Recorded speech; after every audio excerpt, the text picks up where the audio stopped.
La bande originale du film est signée Danny Elfman, un grand compositeur américain qui travaille depuis le début des années 80 sur des musiques de films et qui a une collaboration amitié avec Tim Burton équivalente à celle de Spielberg et John Williams. Il a composé la BO de tous ses films, à l'exception d'Deadwood, Sweeney Todd et Miss Peregrine et les enfants particuliers, et il a composé des morceaux qui ont marqué des générations, que ce soit Mars Attacks, Edward Main d'Argent. D'ailleurs, qu'est-ce qu'on l'a entendu dans des pubs ce morceau ?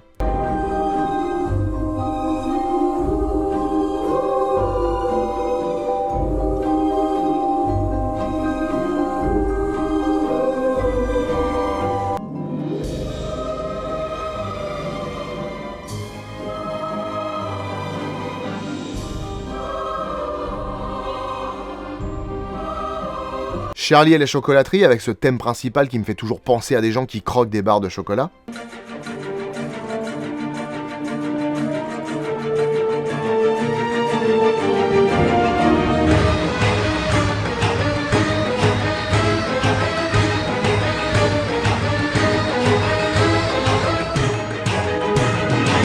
Et puis il y a ce thème qui résonne dans la tête de tous les fans de comics.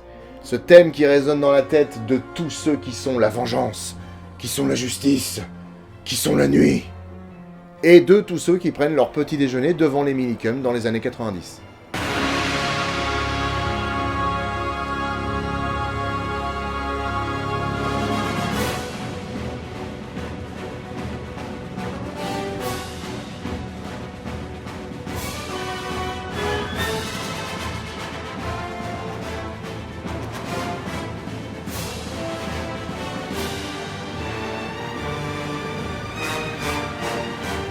Bordel, cette musique.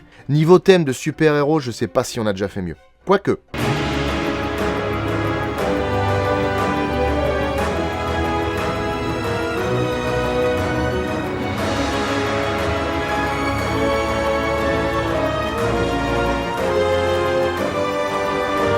Et ouais, Elfman a aussi bossé sur les Spider-Man de Sam Raimi. Il a aussi bossé sur Evil Dead 3, Darkman, Le Monde Fantastique d'Oz et Doctor Strange in the Multiverse of Madness. Pour rester dans les super-héros et adaptations de comics, il a aussi fait les bandes originales de Hellboy 2, Avengers, l'ère d'Ultron et Justice League.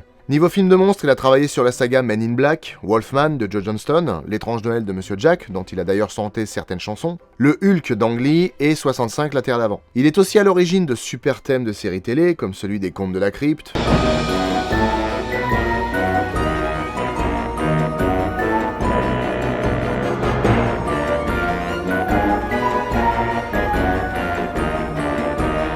des Simpsons, de Desperate Housewives, du dessin animé Batman, de la toute récente série Mercredi, et de la série des Alfred Hitchcock Présente de 1986.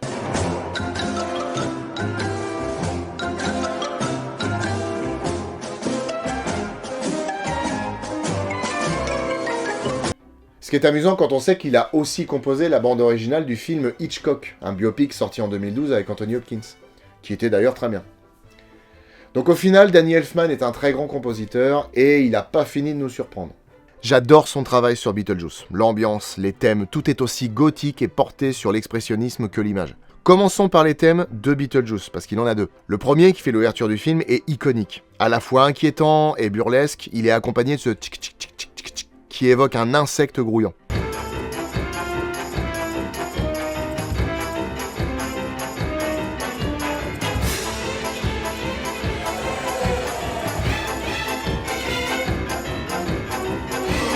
Et le deuxième thème qu'on entend lorsqu'il est là me fait plus penser à un genre de tango machiavélique.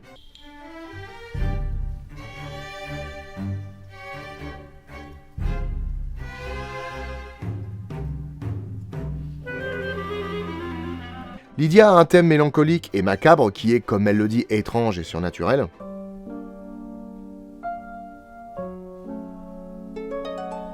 Le serpent de sable qu'on entend peu est une horrible dissonance d'instruments qui sonne comme des alarmes de l'autre monde.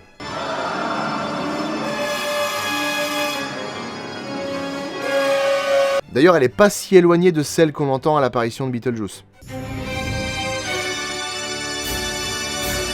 À croire qu'il y a une corrélation entre les deux. D'ailleurs, ils portent tous les deux des bandes noires et blanches. Coïncidence ? Non. Et en guise d'ambiance et d'atmosphère, on a des morceaux vraiment glauques à partir du moment où quelque chose qui touche à l'au-delà apparaît, ou quand on est dans l'autre monde.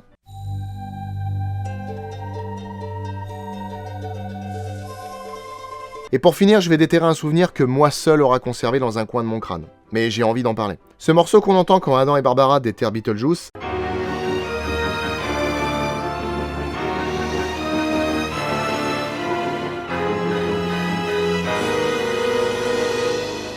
a été repris dans un des jingles de Tefou en période d'Halloween. À l'époque, on pouvait entendre ça. Halloween, Halloween, les mots, les monstres d'Halloween. Y'en a partout, même sous tapis. On tremble comme des poulets frits. Ah, je suis allé le pêcher loin, ce souvenir-là. Hein. Ah, je vous ai déterré un truc, là, mais ça m'a obsédé pendant des années. Et quand j'ai entendu la bande originale, je me suis dit, putain, TF1 le matin. Pareil, le petit déjeuner devant TF1.